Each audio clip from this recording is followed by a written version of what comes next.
routine behaviours directed towards the achievement of bureaucratically defined targets and attainments.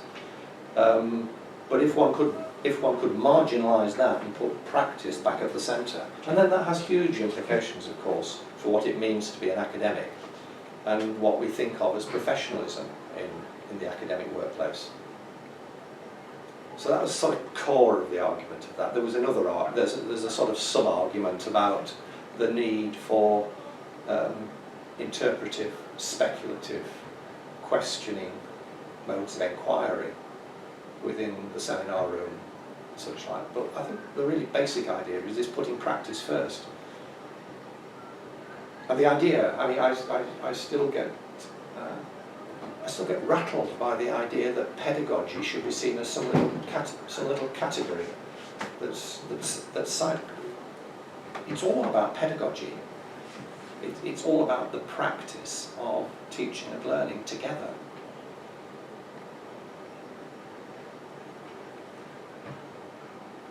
Talking about your books and your arguments you're making in your books, would you tell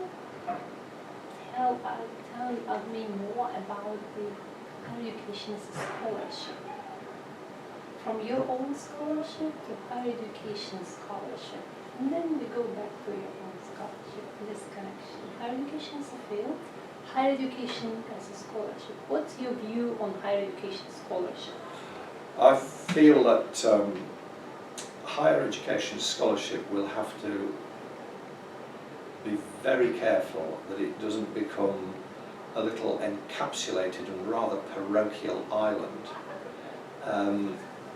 I fear over the last 30-40 years, it has fought extremely hard to get a niche, within education, the field of education studies generally. It now has its own conferences.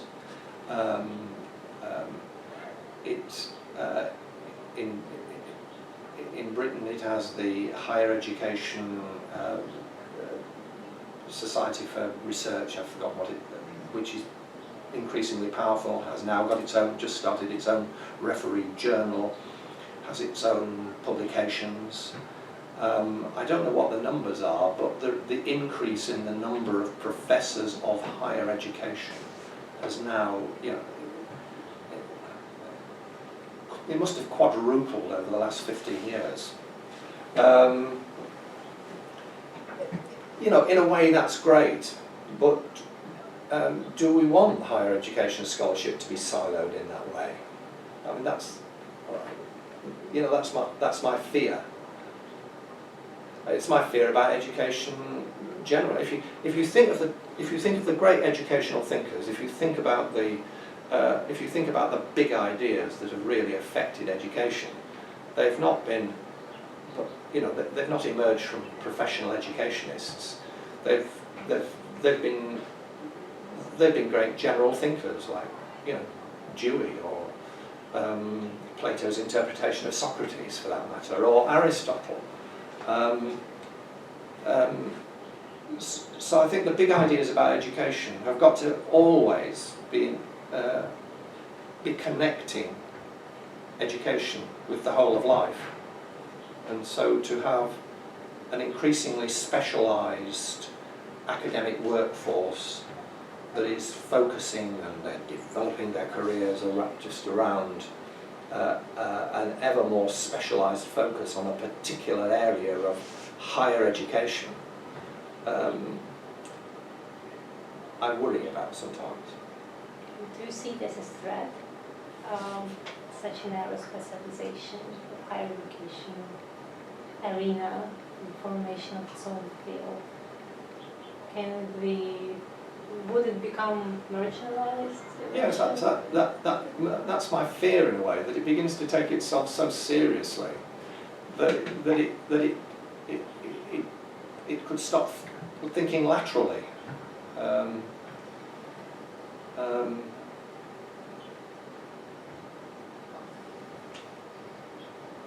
I've been very negative, and there are some very fine scholars in the area of higher education policy and practice. But I think there's always something worrying about too great an emphasis on academic specialisation. And I do think it's certainly true of education that the big influential ideas have come from people who have a very broad span. You know, in the past, one of the things that any philosophical mind wanting to think things through would have to have thought through education. You know, you've got it. You know, most of the Bertrand Russell, Dewey, you know, you name it. They had to work through issues relating to education as well. Now education has become so specialised.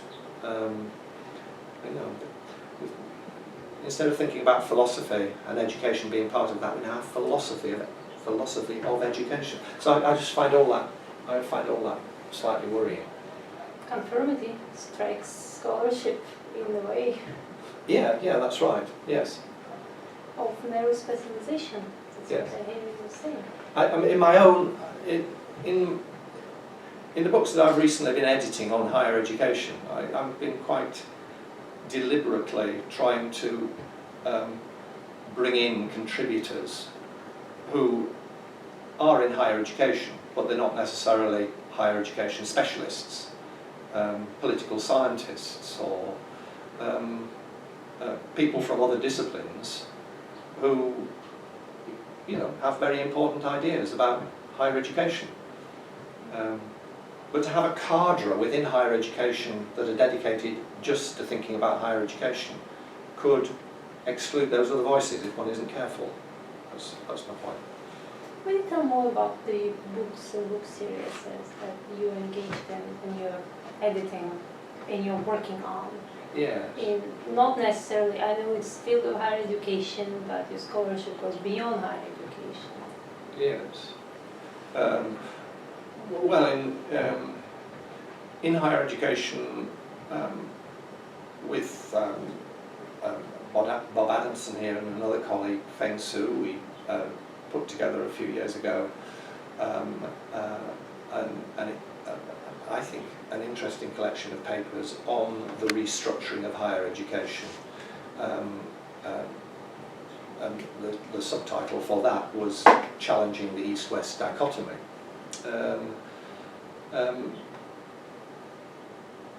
The book I'm editing at the moment is looking at the impact of economic austerity on higher education within the national regions of Europe, because of course it's hit, the austerity measures have hit southern European states much more heavily than the Western European nations. And so I've got writers from different national regions writing about what they see as the impact of austerity measures. So it's about trying to track change, trying to get the editing work that I do is trying to in particular get sort of early mid-career academics to find a voice for writing about what they think is happening to their own professional field. My own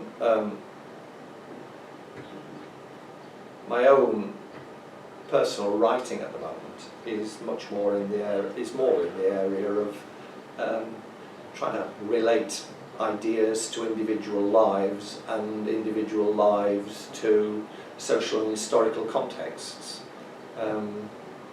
And invariably I find those lives do have a lot to say about education, actually. I'm not necessarily writing for educationists, but I've just written a book on Hannah Arendt, and you know, she talks wonderfully about thinking. You know, one of the things she's got this lovely phrase, you know, you've got to think without banisters. And you know, you can't rely on disciplines, you can't rely on any sort of rules or methods, you just got to think.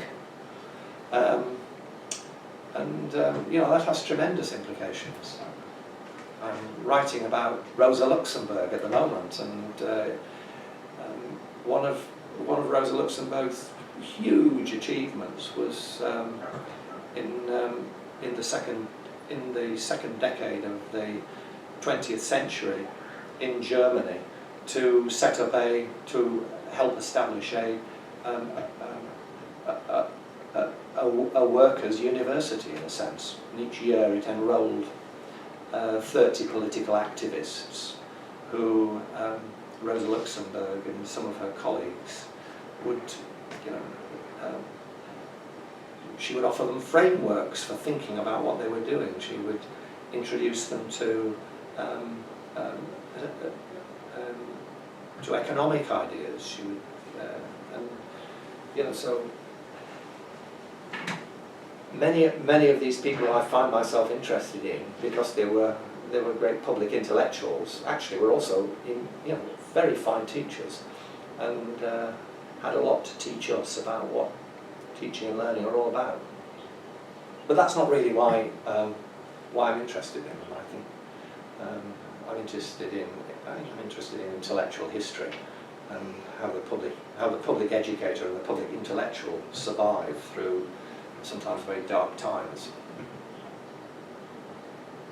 Well, I think we will finish our after the dialogue, but it wasn't much of the dialogue anyway. We ought to finish this now. And I want to thank you for the great insights, for the wonderful thoughts you shared with us. And I think we'll sing Guardianos after the camera's off. Thank you, Jon. Okay, thank you very much indeed. Yeah.